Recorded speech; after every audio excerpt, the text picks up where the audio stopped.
Well, thank you for joining me today, Larry Haskell, running for another term as Spokane County Prosecutor. Thank you for making the time to come down. And we have the tea, but I have the questions for you here in your campaign. First question, what are you drinking? What kind of tea are you joining me with today? Earl Grey, black and sweetener. Yes, a little bit. I told him a little splash of sweetener. Love it. I know today's really hot, so nice to have It's a beautiful day. an iced tea. Well, first of all, let's just get right into the heart of it. You've run for a few terms now, and tell me why you decided to run again. You're our incumbent prosecutor. Well, this job, a very challenging job, so it's got lots of challenges in it, but it has lots of rewards.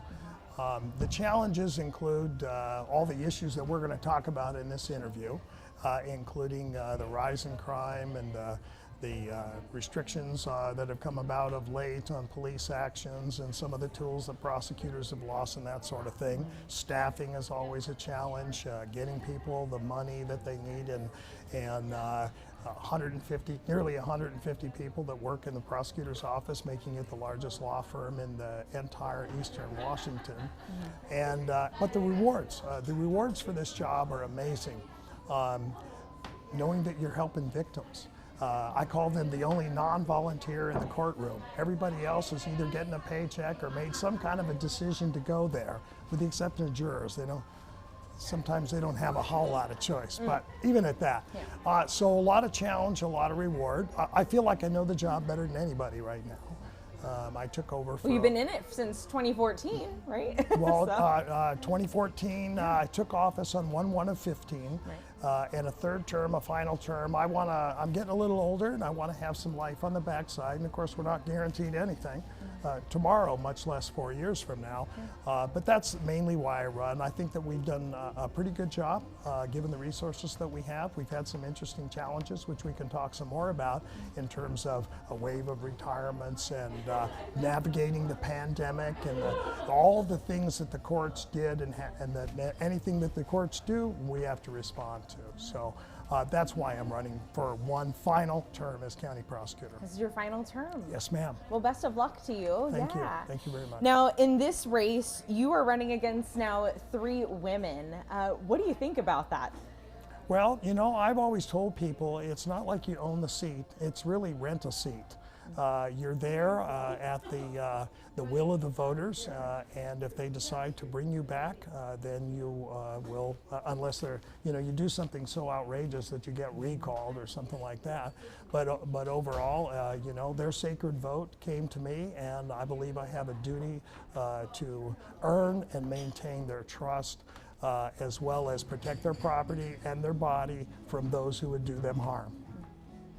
Now, if you're reelected, you've been at it for a while, but if you're reelected, what are some changes that you might want to bring? Are there any changes you'd like to bring to the prosecutor's office? Well, there's always challenges that we have. One of them that the prosecutor's office has been, and even way back under Tucker, I remember the slideshows that they would brief the Board of County Commissioners. We suffer from a management standpoint and a communication standpoint by being in many buildings. We don't live in a single building. We're in the juvenile detention area for our juvenile division, and then we have district court and the major crimes unit in one building, in the public safety building. We are full in the Broadway Center building again. Because we outgrew the YWCA for DV, so the DV unit, which has greatly expanded since I took office due to the demand for the prosecution and the services, because we are such a high DV area. It's shocking, but we're working on that as well. But if we had everybody under a single building, it would be very advantageous. Recently, our family law unit, which was housed in the Public Works building, is now in the main courthouse. And then we have appeals and civil. Was that by your support to kind of move? Oh, absolutely, yeah. But it was a county-wide decision. Okay. Of course, we were involved in the decision-making process as well. And then my civil and my appellate unit are in the S&T building, that little tiny building that sits across from Broadway. So we got like 5 locations, and you would be surprised to know how challenging that can be, not only to get around, but little cultures grow within the office when people are distant from, the main, the C-suite or whatever they want to call it. So that's a challenge. We've asked for that for a long time. That's long-term, and it's going to be an expensive. So you'd want to see all offices brought into one location? We would. Definitely would. Have you? What does the funding look like on that? Well, I mean, would you be out of the public safety building then? I mean, you need a bigger space. We would. I think there would either have to be a major acquisition by the county or a major building project. And I talk about how criminal justice gets funded because some people say that the system is broken, and I don't agree that the system is broken, because if we were broken, we wouldn't be doing anything right. The fact is that we're overburdened and we're underfunded. So many states pay for criminal justice right out of the state coffers. Washington chooses not to do that. They give more money, I believe, to the Office of Public Defense than they do to prosecutors. And so county by county, for the most part, what they're dealing with is property and sales tax. That comprises the majority of the general fund for the county. So it goes hand in hand with our growth that we're seeing in the county, right? Yeah, but look what we've been subject to in the last few years. Revenues have been down because of COVID, and we're just kind of coming out of that right now. Sales tax was kind of iffy there for a while, hard to predict. And you don't want to start making countywide commitments to big dollar projects unless you know that you're going to have the funding stream to support it. So those are some of the challenges that we've had relative to housing for the prosecutors. Mm-hmm. The other thing is pay, particularly for non-attorney staff. It's very low. And I hear this from the other electeds and department heads as well, and that is that, hey, they make about as much as they make at McDonald's, except at McDonald's they get a free meal every shift, and we don't do that. So literally. So are we aiming for the free meal, or? No, I'm looking for the pay for it. There we go. But the fact is, though, that when somebody comes on, they like the benefits of working for the county. They like the fact that if they stayed long enough, they would qualify for a state-funded retirement, at least at some level. But the other thing they need is money in their pocket. And I've said for a long, long time, and I don't blame the Board of County Commissioners. Again, I know where their money comes from, and I know that there's limitations, as to the disbursement of that money. But we have people with one foot in or one eye in and one foot or eye out looking for other opportunities. What that does from a managerial standpoint is it puts you in a position where there's higher rates of turnover, and then you have training that you have to do. So you take one or two or maybe three other employees who now must take time out of the day to assist brand new employees in the programs that we use and multiple computer programming software, hardware, and that sort of thing. And now they're not doing as much of their job as they would, the other job, the real job that they have in addition to training. So it's a challenge. It's a little bit of revolving door because of the fact that it's hard to get people to stay when they have so many options that pay roughly the same thing. Is pay the only reason why people aren't staying? Well, I don't know. Sometimes I get reports. When somebody leaves, I believe they're requested anyway with Human Resources to do what they call an exit interview, but it's not mandatory. Mm-hmm. So they leave for a variety of reasons. It's open to public records. It can certainly be looked at. Dissatisfaction with pay is one that I see frequently.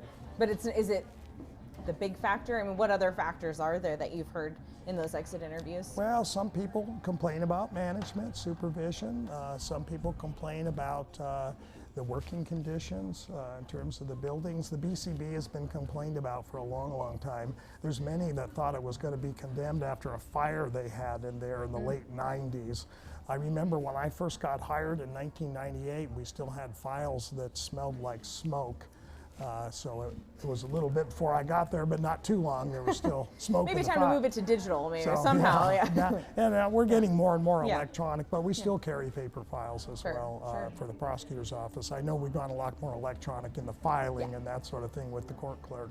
So what would you do so to you address those? You mentioned management and conditions. What would you do to address that if you're reelected? Well, you know, I always want to know the pulse of the office. I can tell you, a self-indictment here, it's hard sometimes to get out to those buildings on a regular basis, especially during, you know, campaign time. But you know, I got a full-time job to do. I'm less and less a lawyer, actually, as I am an administrator. But I tell people, first of all, if the door is open, and I try to keep it as open as I can unless I'm talking something sensitive that should only be between me and the party that's in there, I tell them, I said, the door is open for a reason, come on in. Anybody that says I'm not approachable hasn't approached me, quite honestly. And I tell them all the time, I cannot fix what I do not know. So if we have a problem somewhere, first of all, it's always appreciated to bring it while it's still a relatively small one instead of the proverbial forest fire. But whenever you know of it, if you bring it to my attention, if there's something I can do, it will be done. If I need to reach out to another supervisor, if I need to reach out to another department, whatever it is, whether it's like we want water, we don't want to have to buy our own water. Well, I go see if I can fix that, you know, and if it's in the budget and it's possible, that's the kind of thing that we do. If somebody is abusing somebody or putting them in an uncomfortable position, I want to know that right away because I'm going to involve human resources.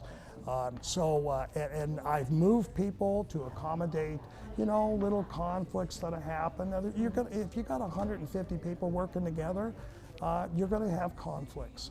And I try to put the best people possible in management positions and sensitive to the very issues that we're talking about here. So it's kind of it's just part of managing people. You know, they have other lives too, and they don't always check them at the door when they come in. So, but we're sensitive to it. We understand that that people have differing needs, and we've taken steps too, especially since COVID. The county revamped their telework policy now. So we have more people and more positions that are getting at least part of the time that they would be working from the office, working from home, and we've implemented some flex time schedules to let people work their 37.5-hour work week that the county pays for in 4 days, and either have a Monday or a that hybrid sort of thing. Exactly. Yeah. And then occasionally we'll have a position that's really amenable to, you know, even more work at home than others. The county policy says look at the position first, is it amenable, and then look at the individual that you're talking about. What kind of a record do they have in terms of responsibility and acceptance of that responsibility, and the likelihood they're going to be home doing work and not home doing laundry or something else. So how would you describe the current work environment in the prosecutor's office? Is it a healthy work environment? I believe that it is. Now I know, okay, we've had 5 forums so far, and I know that some people have said that the atmosphere of the prosecutors is toxic. Well, I tell you, if it is toxic, we have a lot of people with a very high degree of tolerance for toxicity. We've had probably, other than retirements now, because we did oversee a wave of retirements, particularly in civil, but even on the criminal side when I first took office. And even since then, we've had some retirements. But we did have some people leave to go to the Attorney General's office. One went to the feds. One of them went to work for one of the tribes, and interestingly enough, under Steve Tucker, he had an unwritten policy that if you leave the office, the port doors close behind you. I really didn't feel that that was what I wanted to do. So what I have told people since day one, if you leave here under a clear blue sky and you go to find your dream, and for some reason it turns out to be somebody else's dream and not yours, then all you got to do is give me a call and if we have a spot open, we're going to bring you back. And if we don't have a spot at the time, because we're regulated by budget and human resources and the board itself. But so if they leave, you're saying right. we're welcoming you back with, right. with open arms if, yes. if you're still right for the position. Absolutely. But is it, I mean, answering directly, I mean, is it a toxic environment? Would you consider it? No, that way? I don't. No, I Why don't. is that? And well, because half of them that left for those other positions have already come back and taken advantage of the open port policy. And there's 4 or 5 out there that haven't come back. I've actually heard that 2 of the ones that I'm talking about, of course I can't mention names, but that would be interested in coming back. So I haven't heard from either one of them directly, but they know what the policy is because it gets it gets talked about. Yeah. Thank you. Let's see. So we kind of talked about this already, but you know, we have 3 women running against you, and you're running as an incumbent. How will you be standing out? Aside from that, what should voters know about how you'll stand out against your opponents? Well, I mean, you have incumbency going for you, so. Right. Well, that's one thing. I have a record. They can look at it. 8 years as the county prosecutor. You can look back at 2014, the platform that I ran on then, which I re-emphasized in 18. Now we have some additional challenges because now we've got legislative things that have impeded the work of the police department. Yeah. And I think it's created a kind of a message from Olympia that lawlessness is okay. And I don't believe that lawlessness is okay. It should never be tolerated. But there are various dispositions depending on the type of crime, the history, and that sort of thing that you can pursue. I believe in a multifaceted approach to criminal prosecutions. There are some people that absolutely, due to safety reasons or chronic offenders, who can't seem to get from here to there without getting in someone else's car or garage or their home. Then, you know, we need to pay special attention to that. And we cooperate with law enforcement to identify those. And in fact, you remember you were at the task force. Yes, I was. Meeting, you know, so here we are with increases in gang activity and now just open shots at law enforcement. And of great concern to all of us. And you saw the mayors of the Valley and also Spokane agree that they would try to get their city councils to donate some extra money to that. The Board of County Commissioners kicked in $100,000, which the sheriff stated would be used primarily for overtime. So what steps it's a can the prosecutor, to kind of dive into that, with the uptick in drive-by shootings and violent crimes that we're seeing, what role should the prosecutor's office, or can the prosecutor's office take to address this increase in crime? Well, you know, we're limited with the number of people that we have. I could always use a few more major crimes prosecutors, and part of that is because the spots are limited. Since I took office, I've more than doubled the size of the DV unit. I'm one down in juvenile because there's been a de-emphasis on juvenile prosecutions in the last few years. So we went from 4 to 3, we put another person in DV, we took one from property and put him in DV. So we went from a supervisor plus 2 felony deputies to a supervisor plus 6. And we had 1 full-time victim advocate, and now we have several. So we adjust. What we do in the major crimes area is, obviously there are more experienced prosecuting attorneys in there, DPAs, and so we assist law enforcement with the writing of their search warrants. We look over their probable cause affidavits. We park certain ones that are still under investigation but that committed a very serious crime in district court. The rules allow 30 days in district court before they get flipped to superior court. Basically, we're there not to direct or take over the investigation. That's not what our training is. But we do know what we need to go to court with. So we make sure when they turn it in that what they say is what they really mean, because eventually we're going to be looking at the charging of the crime. We'll do some initial charging based on what the investigation reveals early, like on a shooting such as the one of a couple weeks ago. But down the road, as the investigation progresses, those charges may be amended. Right.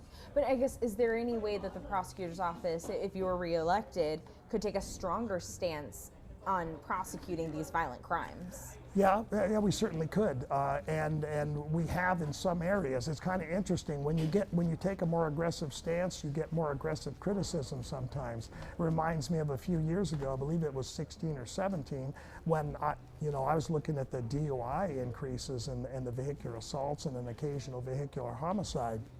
So I did a press conference and I announced that we were going to take a tougher stance on those kinds of crimes. And oh my gosh, I had a district court judge blowing up her Facebook to criticize me for that.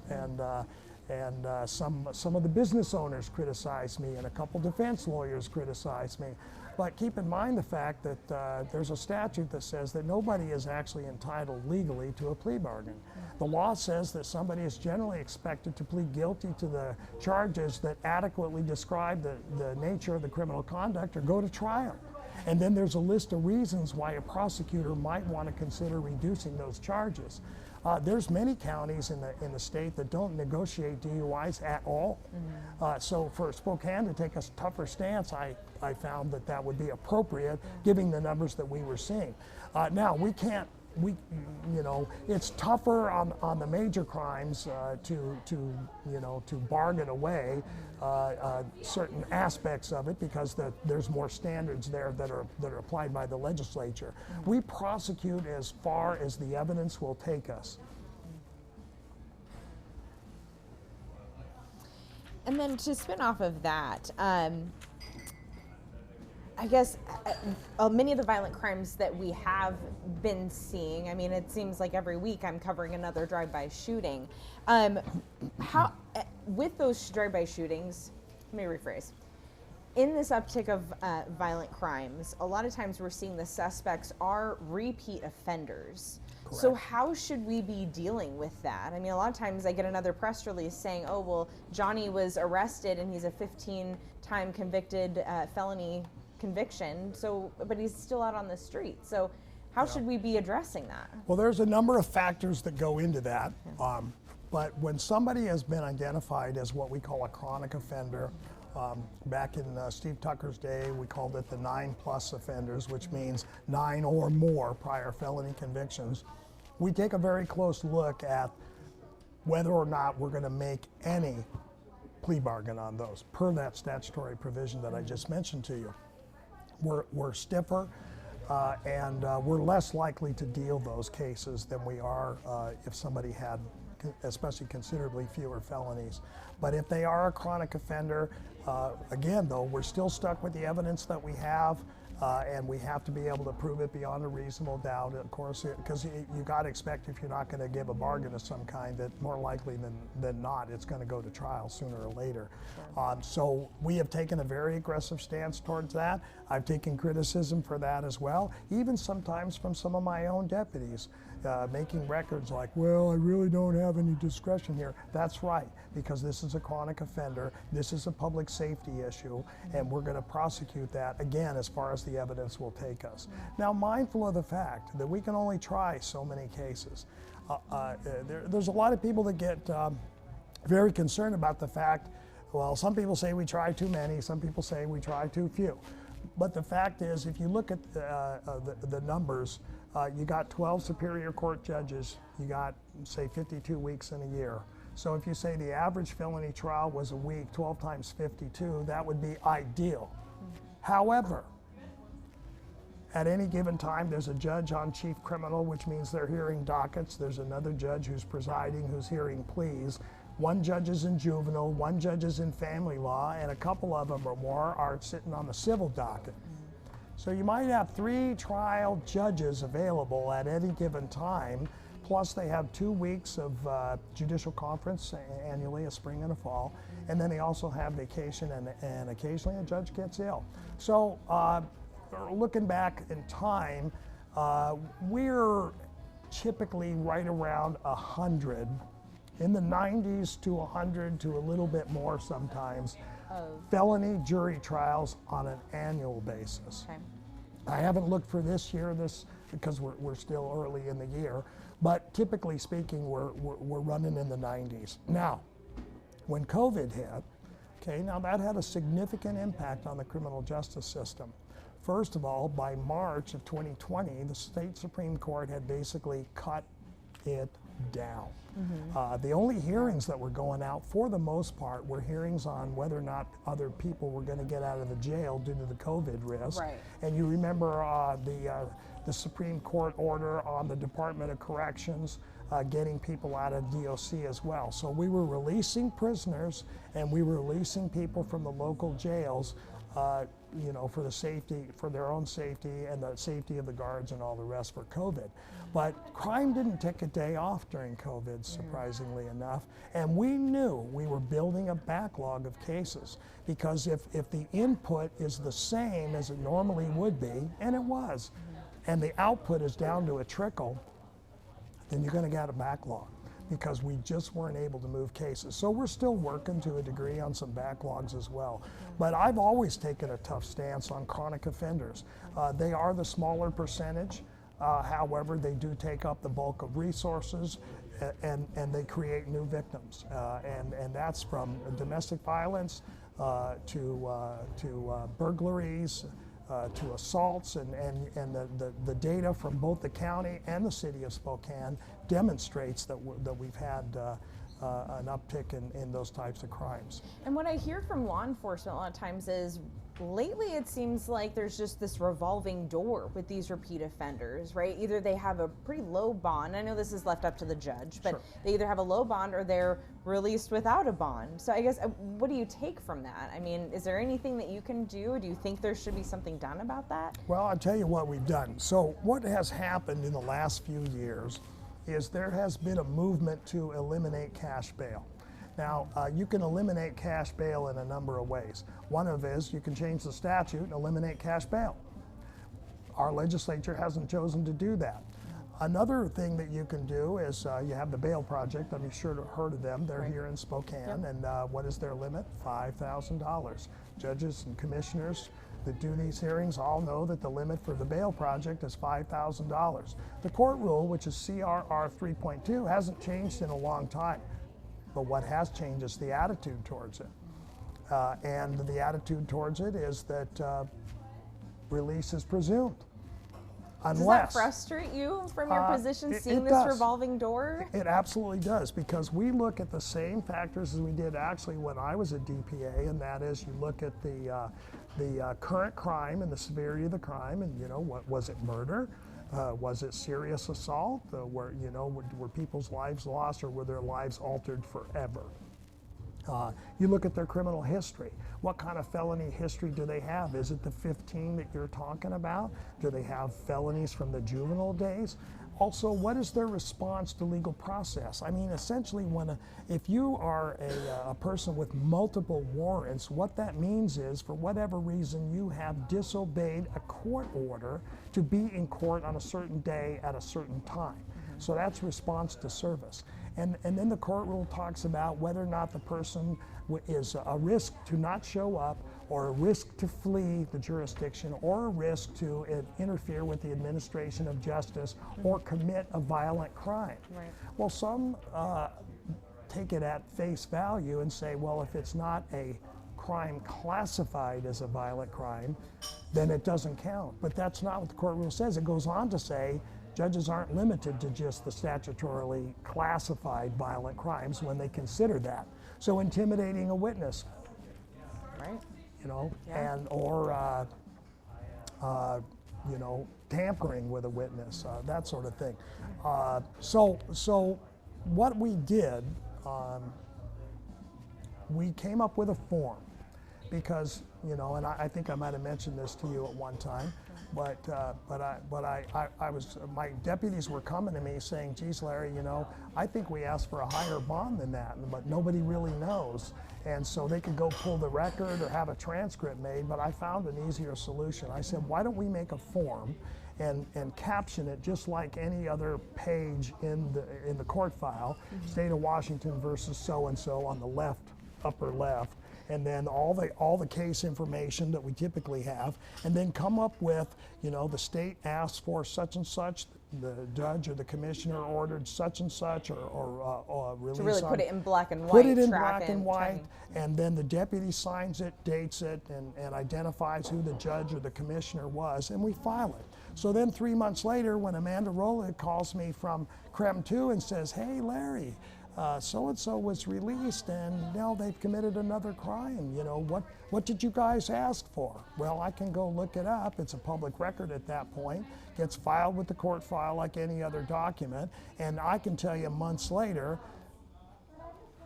what we asked for, what the judge gave, and then of course jail records will show when the person actually bonded out and that sort of thing.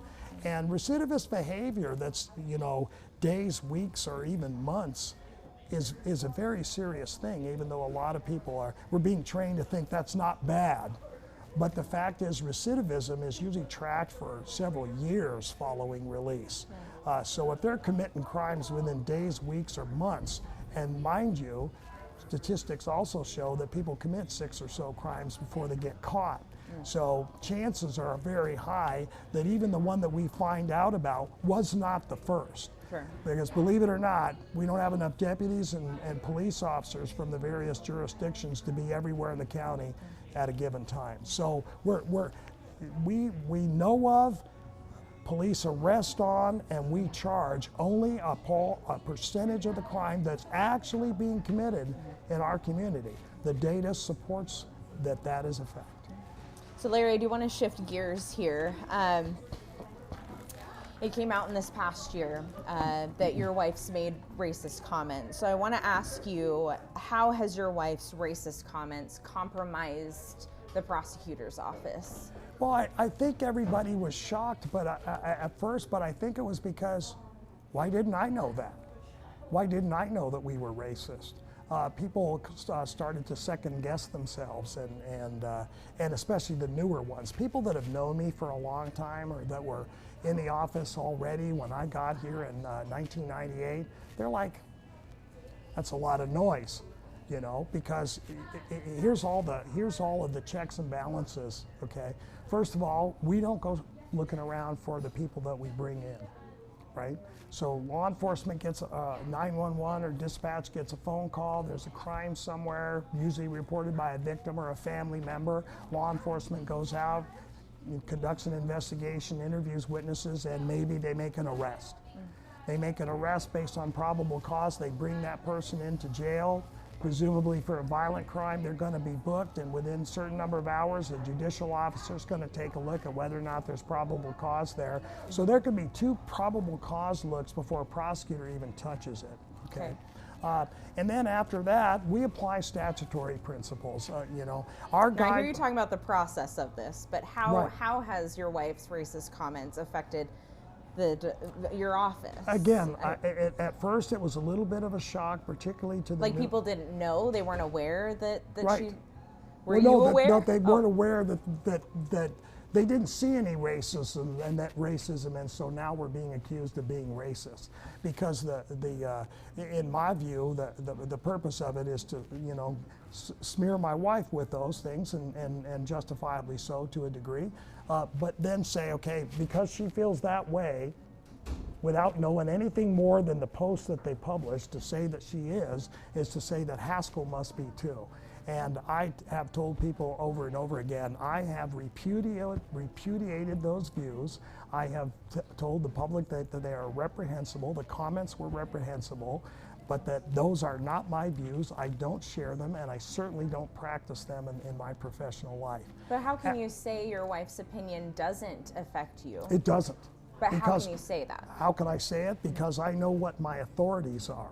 And my authorities are the Constitution of the United States, the Constitution of the State of Washington, the statutory scheme, the rules of evidence, the rules of professional conduct, and I'm not putting my bar license on the line simply because of a view that somebody else has, even if it's my wife. Do you look? And I might add, after that came out, we had public records requests for everything. One person asked for any and all complaints that had been filed against Larry Haskell from 1/1/15 to the date of the request. Answer, none. Okay. And it's, like I said, it's to me it's politics. That's what's going on here. It's politics. I heard that Star put out a mailer on me that hit some mailboxes as early as today. And I look at that and I go, there is no substantive evidence that any of that plays any role in a decision that we make. And some of the opponents that I've talked to, some of your opponents that I've talked to, say they are running, not mostly, but part of the factor for them joining this race is because of what came out about your wife. I mean, what do you think about that? Well, anybody's free to run for whatever reason they want to. Like I said, it's rent a seat. But the fact is that, well, you remember the initial interviews. They interviewed Bevan Maxey. He had nothing. They interviewed Steve Graham, who I hadn't talked to in the longest time. He had nothing. He subsequently brought that court case when we had a gentleman that was coming back for resentencing, and a judge found that there was nothing racist, or at least no evidence of it. It's just repugnant to me. I don't like racism of any kind. I've told people over and over, there's no such thing as good racism. Racism is bad. And you can't apply a racist standard even if the ostensible goal is to do something good. Racism is always bad because racism perpetuates racism. And in fact, there's a statute in Washington that talks about prosecuting standards directly and sentencing guidelines. And it says that those apply equally across the state without regard to any element that doesn't go to the crime itself or the criminal history of the defendant. So I take great steps to make sure that my people understand we aren't looking for an answer of convenience. We're not looking for an answer to advance a political goal. We're looking for the right answer. And when we prosecute, that's what we do. And I've also many times said, hey, if you ever think that we're doing something that makes you uncomfortable, you got to let us know. We got to know. Because why? Well, we can't fix what we don't know. So. And you've said that even with your own staff. I can't fix what I don't know. Absolutely. Yeah, that's been a theme there. Yeah. So I want to kind of move on to, I guess, to follow up with that. Sure. Do you think there are disparities in prosecuting people of color in Spokane County? I think that people that commit crimes, regardless of their skin color, are prosecuted when they should be. Now, and the data bears this out, that some ethnic groups commit crimes at greater and some lesser rates than they live as a whole in the population. That's a fact. In fact, how ironic would it be, say, let's go with 3 major ethnic groups, and one of them is 50%, one's 30, and one's 20. So how ironic would it be that only 20% of the one group commits crimes and only 30 and 50, and it just fits, just perfect. That's just not realistic. I read a FBI statistic, it's several years old, but it does make a point. Okay. In that statistic, and I think it came out in around 2017, it said that the African American male population in the United States is roughly 7%, but they are responsible for 44% of the homicides. Okay. Should only 37% of them be prosecuted? Is that what that means? I'm not sure what they want, what they're getting at there. But the fact is, if somebody commits a crime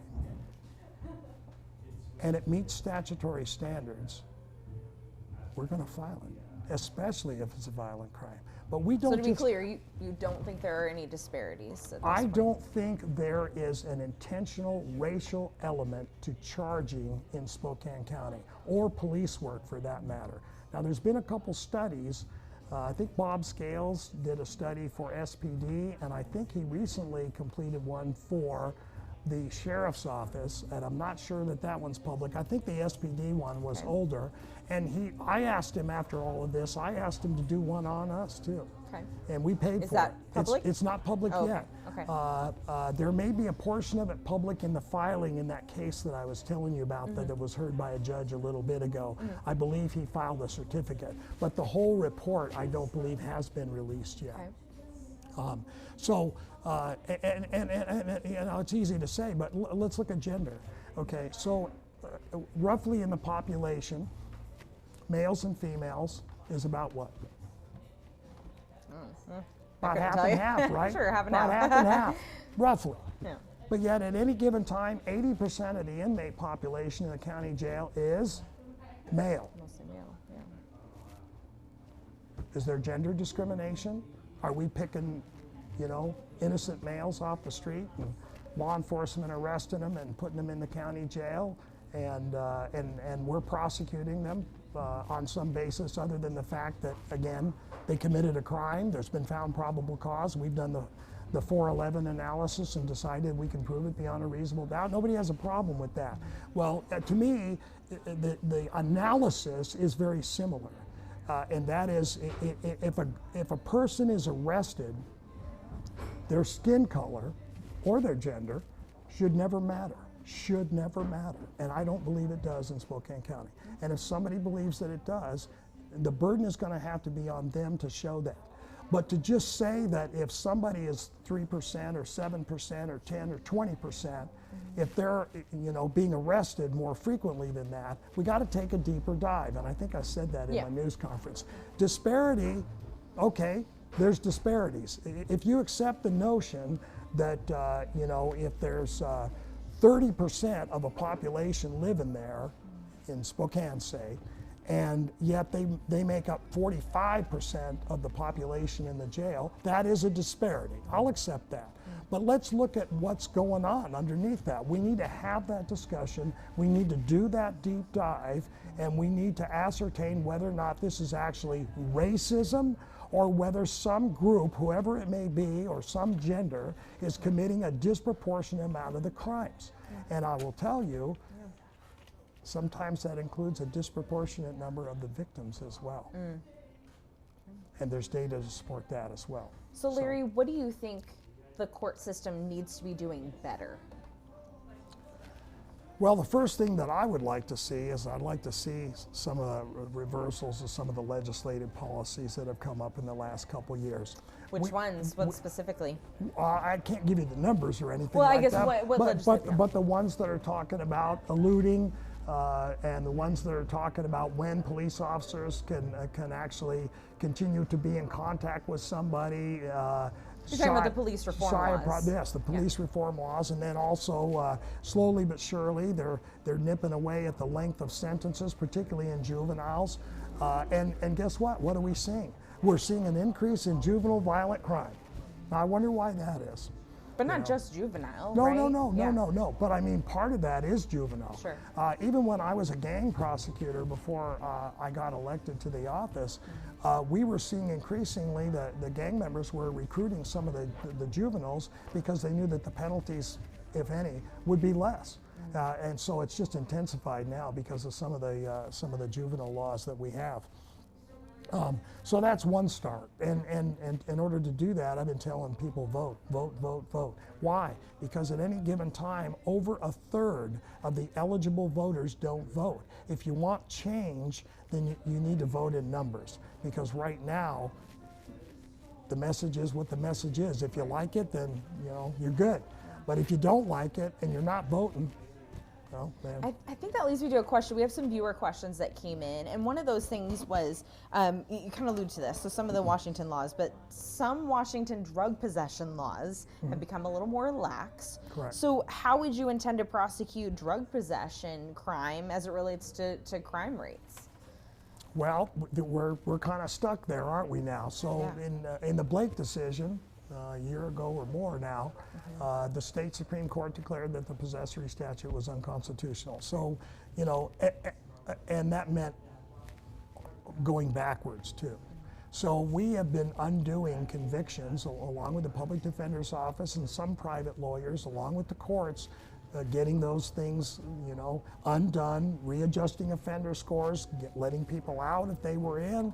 And the whole LFO situation is a kind of a battle between every county and the state. I think the state is accepting that it is their problem, and they're doling out some money, millions, ultimately, to get money back to people who paid LFOs on, strictly a possessory statute that was affected by the Blake decision. Right now, it's concerning to me as a prosecutor because, first of all, one of the ways, and we used to say this about juvenile crime, they called it pipeline to prison. But here's the other thing. If they need some help, they're not likely to get it unless we can at least briefly get a hold of them and direct them in the area of services. How do you mean get a hold of them? In other words, law enforcement either arrest them or put them in the system? detention facility, put them in the system so that we can get them some services that they might be able to need. So we do a lot of rehabilitative work, and specifically in the juvenile law, restorative justice is right there as one of the goals. So you got another tool that isn't necessarily there, at least specifically in the adult version. But right now, it just seems like, we have those programs in place, but we're still seeing what feels like more crime in our community. It's more in our face. So even though we have these programs, it just seems like what's happening now isn't working. So how would you fix this? How would you propose seeing a reduction in this crime in our face that we're seeing in Spokane County? The crime in our face, well, can I go back to Blake real quick? So sure. Everybody has always said, because the statistics bear it out, that drug addiction fuels property and violent crime both. Okay, so now we have a situation where the police are diverting the first two contacts and prosecutors are discouraged from prosecuting subsequent ones, and it's a misdemeanor at that. So subsequent drug possessions. Yes, really? Yes. Why is that? It's written right into the statute. Do you agree with that? No. What can you explain the benefit going the opposite direction? Well, if it going in wasn't the opposite discouraged, direction, yeah. again, if we can get them into the system and we can get them into treatment programs. But part of the problem, even with the programming that we had for the most part, it's all voluntary. Drug court is voluntary. It's hard, it's a year long, there's steps, there's UAs and all kinds of things they gotta do. Most often they say, is there a misdemeanor I can plead to and be done with this thing? So, but what we're doing and what I intend to do there is we will prosecute those cases wherein somebody has a lot of felony convictions, where if they didn't get a criminal conviction in the near future, and they're there with a drug possession and it's subsequent to the first two that the police are mandatory diverts, we'll prosecute that case to try to keep those felonies alive, keep them from washing. Washing means they don't count anymore. So then if they come back on a felony, then they're going to have those points still, because they're clearly, for us to do that, they're either at or near a chronic offender. But other than that, we don't have a lot of leverage on those crimes. Yeah. And your hands are tied. Is that fair to say? Well, there's not much you can do. On the drug possession, there really isn't right. a lot to do. Now, there are services that the police give them information when they give them information pamphlets on counseling, on treatment facilities, and that sort of thing. But you know what? Most of them know where those are anyway, because they're not very far from where they live. But as far as the violent crime goes, I'm going to use every available tool that we have to make sure that we punish those that are either taking lives or maiming people, and or those that are chronic offenders, and especially when they're chronic DV. Although we are working on a therapeutic court for that too, with the DV Coalition. A different one that's already than what's in place already? Isn't there already a therapeutic court in place? Not for domestic violence. Oh, for domestic violence okay. at the felony level. Yeah, we do have therapeutic courts, and those numbers are down too. Before the Blake decision, we were running fairly close to capacity in drug court. But even to get that, we gave out, before Blake, we were giving out more drug court offers every year than they've had graduates in 20 years. So they've had about 600 graduates in the whole time that the drug court's been open. And we offer more people that opportunity every year. Now, we're not offering it as much because we're not seeing them anymore. So drug addiction is alive and well on the streets of Spokane, and unless the legislature determines that they want to change that, because that's where it has to happen, and they're actually, and I think they're leaning more towards going the other direction. We'll see what this next session gives us. A couple more questions. I wanted to move on. If you're reelected, how will you hold police more accountable for use of deadly force? We've done stories together, Sure. and you've done press conferences about Absolutely. Really most of the ones that I've covered with you in my time here haven't filed any charges against officers. So can you kind of talk through viewers' questions of how do you hold them accountable? Sure. Well, I'm part of the CERT team, which is the Spokane Serious Incident Response Team. And it includes the Washington State Patrol, it includes the Sheriff's Office, and also SPD. And occasionally, and it's good to see when they do, some of the smaller law enforcement departments will send an officer or two out there. It's good training for them, it's good exposure for them, and it actually helps with the staff draw, you know, from the main three, if you will. But I make sure when we meet, we talk about well, and it's written into the CERT agreement, the current guidance, 9A16040 is the officer use of deadly force and what the requirements are there.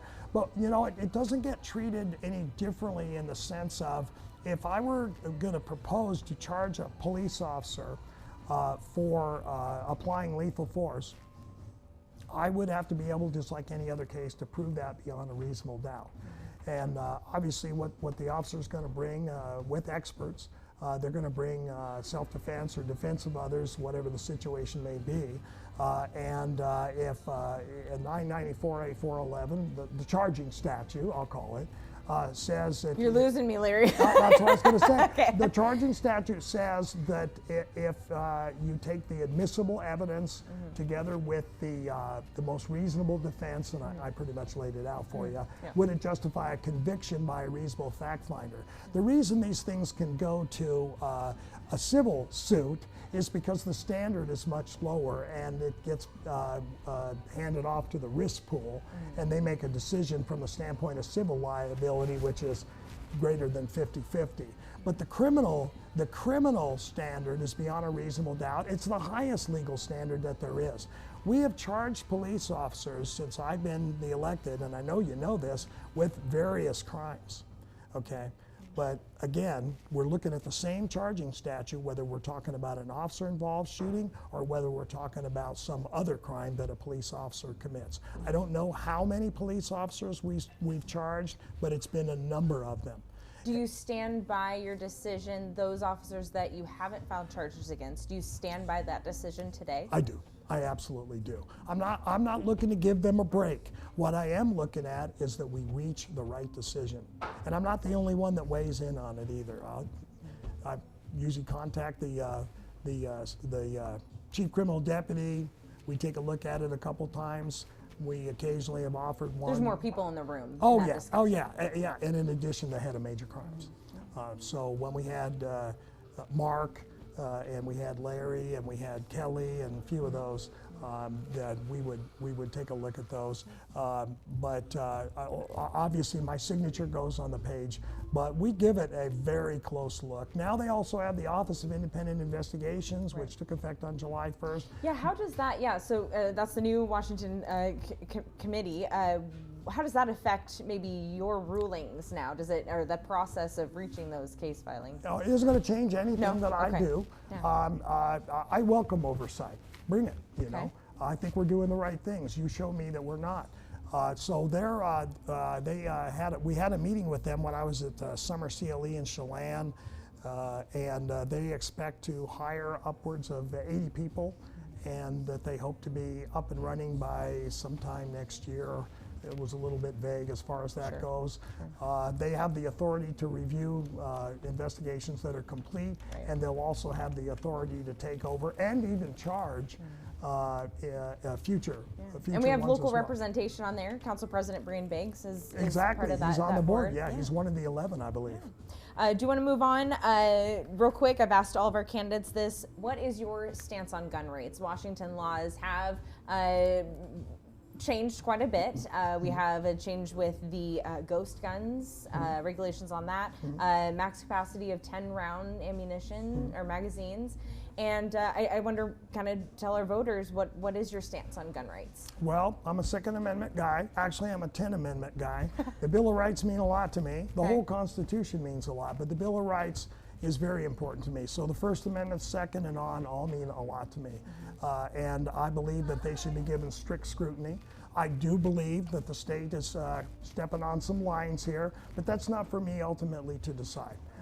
My job is to enforce, yes, the Constitution, but it's not my role to determine constitutionality. That's the job of the courts. And I've talked to several groups about it. I've talked about red flag laws. I've talked about the magazines, and I think that those are infringements. But again, my opinion is one thing. What I'm able to do from the standpoint of performing my duties as the prosecutor is prosecute the crimes if they meet statutory standards to do so, and let the courts decide, and maybe even the federal courts, because it probably would be, they would have to rule on the constitutionality of a Washington law as to either the federal or the state constitution. But my stance on all 10 of the amendments to the Bill of Rights is that they should receive the strictest of scrutiny and only be infringed upon in those cases that meet a judicial standard of strict scrutiny. Well, thank you so much, Larry, for sitting down and chatting with me over tea. You're going to have a sip there, enjoy your iced tea, cool down a little bit. I took a little bit while you were talking one time.